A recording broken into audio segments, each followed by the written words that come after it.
Alrighty, so this is going to be the first in a series of videos on teaching you how to create your race car. We're going to start off with our marking out, but before we can do that, we need to gather some bits and pieces, and I'm going to have to go through with you this drawing here so you can understand what's going on that. So I've got myself a pen for marking out. A ballpoint pen or a pencil works best for marking out. We don't want anything that's going to soak into the timber. I have got my metal ruler here, okay, with my measurements going all the way to the edge, and I've checked that it's a nice neat edge as well so I can easily see that, and a tri-square, which we're going to need for creating our lines. Okay, so before we get into doing any of our measuring, we're going to have a bit of a look at our drawing here. So this drawing here shows us two faces, a square on, as well as an isometric view at the top here, showing us a bit of information about what it looks like.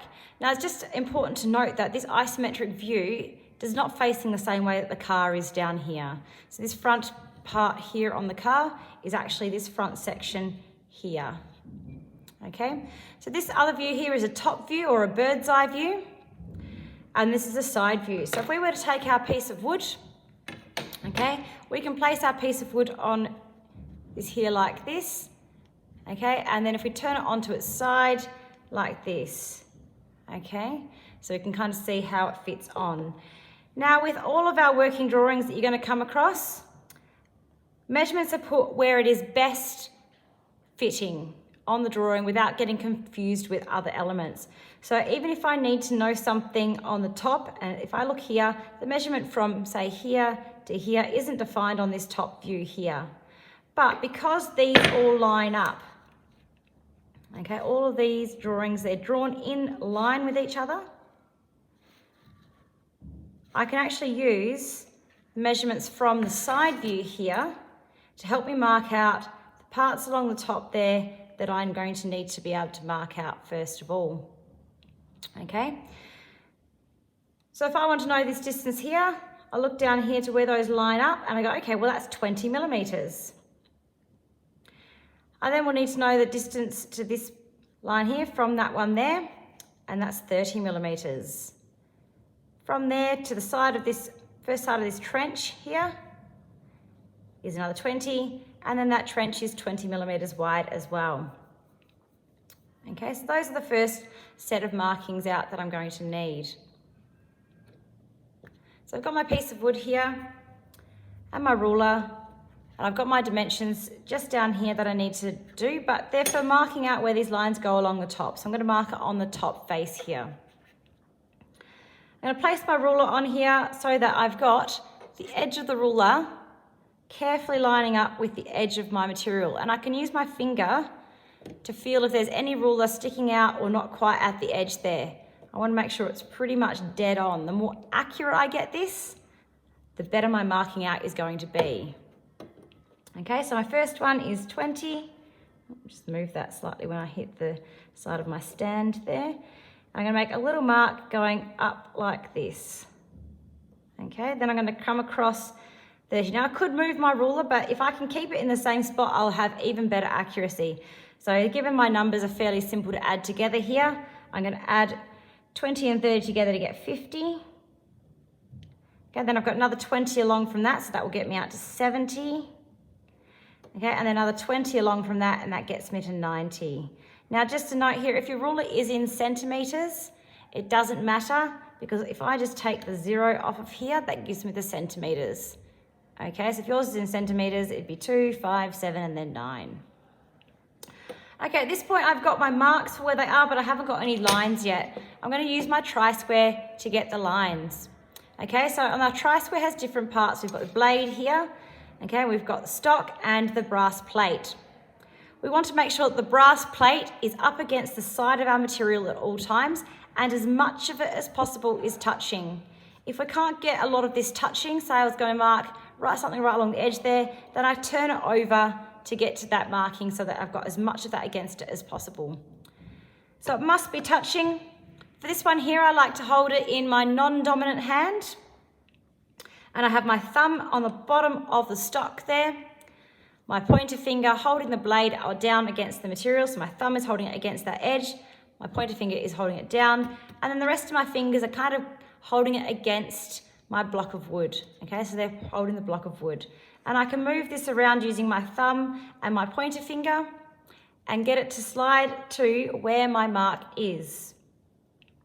I can also turn my wood around as well if I need to, if that makes my life a bit easier. I'm then going to take my pen or pencil. I'm just going to double check quickly like that it's in the right spot, and then I can transfer that line going all the way down my timber. Nice and quick and super accurate. So again, sliding it along, double checking I'm in the right spot, all the way down, keep going along, check I'm in the right spot.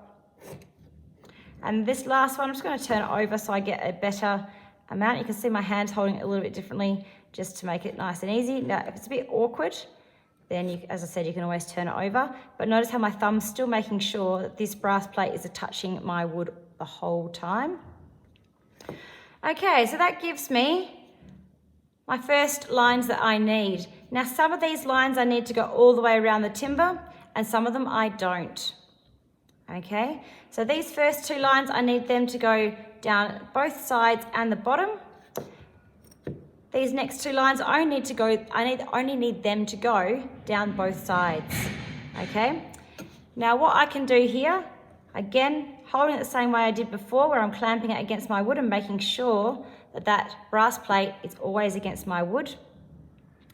I'm going to move this along until I can make sure that I'm in line with my previous marked line, and then just go down. I don't have to remark these at all. It's so much faster. Okay, get that nice done there. A little bit off there. That's good there. And this last one here, turning it over again, making sure I'm in line, and all the way down to the bottom there. These two are going all the way around.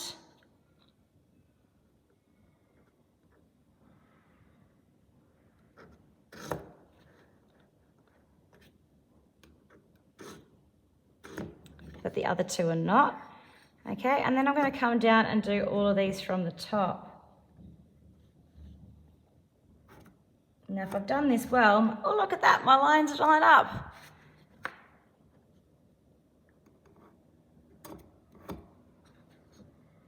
And same again with that one. So I must be doing something right here.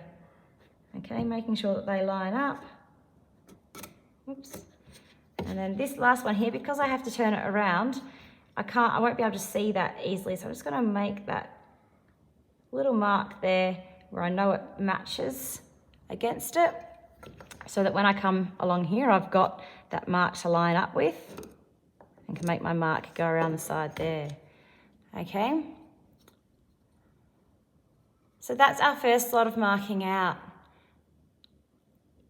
Okay, so I'm going to pause here and let you guys go on with getting this part here done. Okay, and then we'll show you what the next bit looks like after this. Okay, welcome back again. We're now going to mark out some more defining features on this to actually fill out where some waste might be. So for the first one here, these lines here, they're actually marking out where this indented trench is here for the front wheels to sit in. And on this back one here, we're marking out the depth of that trench. We're actually going to start with this back one here, okay, because we find this one a little bit easier. For this one, we don't need our tri-square anymore, but we do need to have our ruler again and our marking gauge. Okay, our marking gauge has our long pole in the middle, this kind of table-y section here, and a little spike, and this tightening knob on the side here. Okay. Now, if I have a look at my drawing here again, I don't know, there's nothing here that clearly aligns in terms of measurements to the bottom, so I'm going to use my ruler to put that on there, and I can see that as I come across here, this 10 millimeters one lines up best with the depth of the trench. So I'm going to use that as my measurement. So I'm going to set this marking gauge now to 10 millimeters. So I'm going to get it as close as I possibly can, resting my ruler on there, and then using where it meets my ruler with the spike to get that set. Now it'll move slightly because my finger's not perfect. So I'm just gonna very lightly tighten that and then check it again. And that's well off, okay? So I need to make that a bit deeper.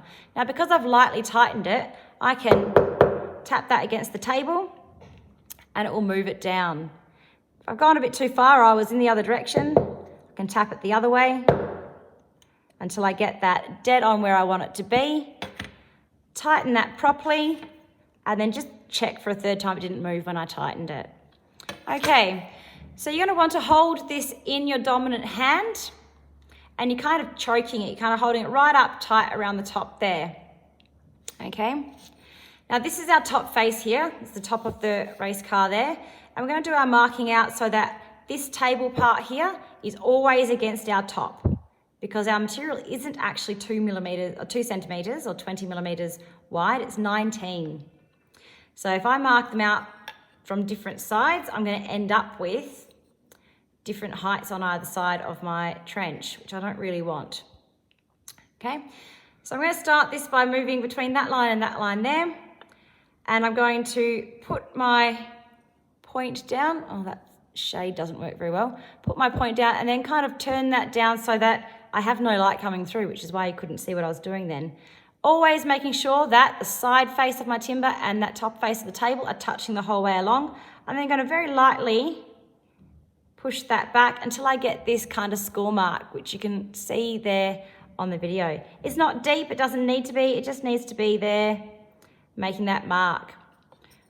Turn this around like that so I still have my top face touching that table. Do the same thing on that side there. Okay, and you can see that score mark lightly. Now to make it a little bit easier to see that, you then go over that with your pen.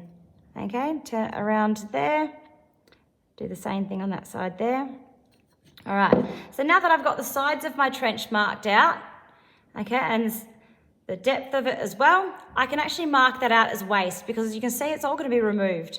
So to mark that out as waste, I very carefully create some lines that don't go over any of my other lines, okay? Now, you wouldn't ever do anything to add extra texture and things to your project in any space that you weren't going to remove, okay? Because it'd be a pain in the bum to come back and have to sand it all away. So by doing this, you clearly can indicate that is waste because you would never color it in like that if it was going to be a piece you'd want to keep, okay?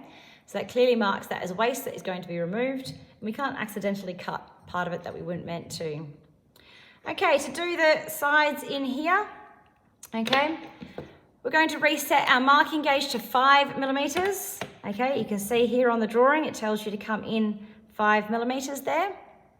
Okay, so resetting that to 5.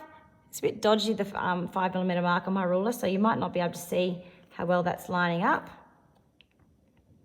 And that is, needing to go down just a smidge.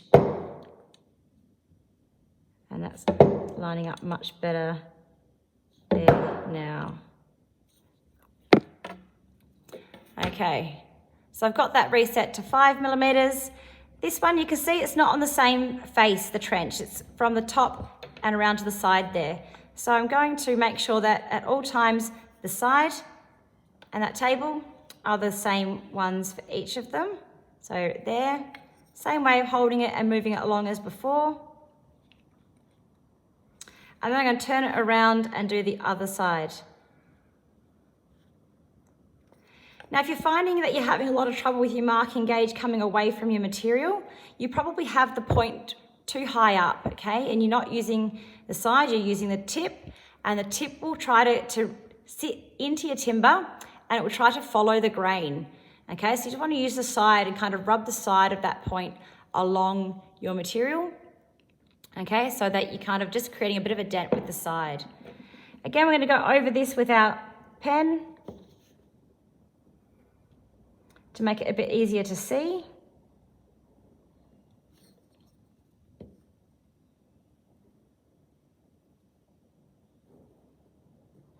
Okay, and then we're going to mark out our waist. So we're cutting away those side parts.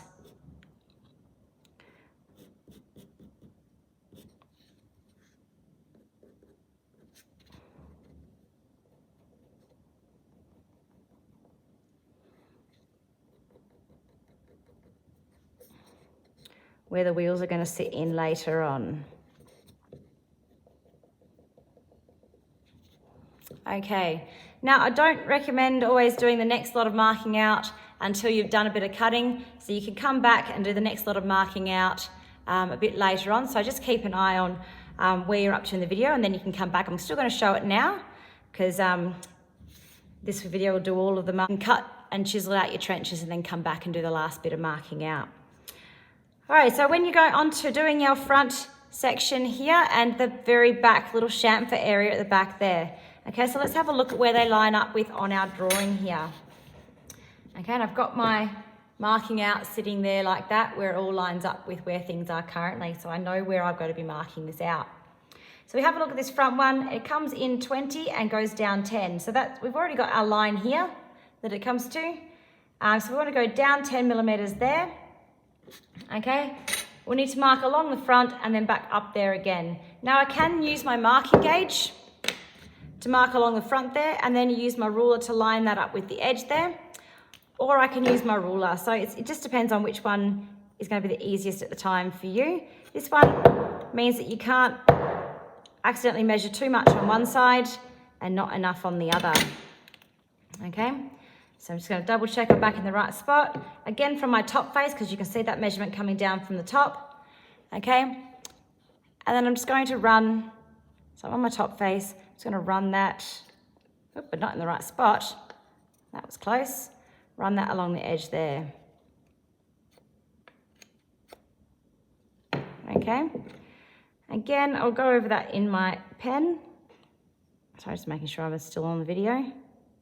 It is a bit tricky on your end grain, so sometimes it can be a little bit harder to get going nicely. I'm going to make a little bit of a mark on there. Now I've got to be careful that when I do this next part, I measure from the edge of the timber and not from the end of any mark that I might have drawn.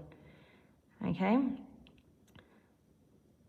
So I'm going to go here. I'm just going to check that my pencil, pen even, is actually lining up with that mark, given that it's slightly wider. Now that I'm sitting here like this, I like to sometimes do my waist marking in as I go along, because my ruler prevents me from putting it on the other part here. Okay, so you can see it's a common mistake is people mark from the end of their marking point, where you're really just trying to mark where it was on the edge of the timber there. So I'm going to try to make sure that I go from that point to that point. Yep, that looks good. Okay, and then mark the rest of my waist there. The back end here, it's 8 by 8.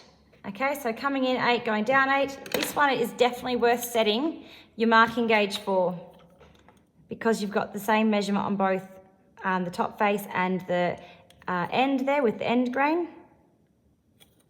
That was pretty good. That's pretty spot on there.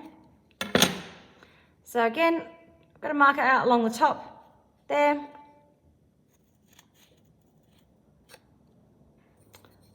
Mark it out along the back there. Go over that with my pen.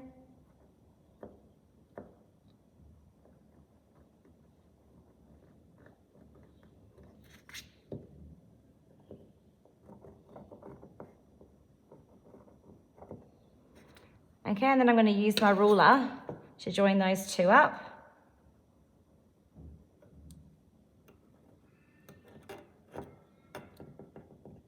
Mark in the waist. Okay, I just want to check, because you can see 2 little dots there. I wanted to check which one was actually the right dot.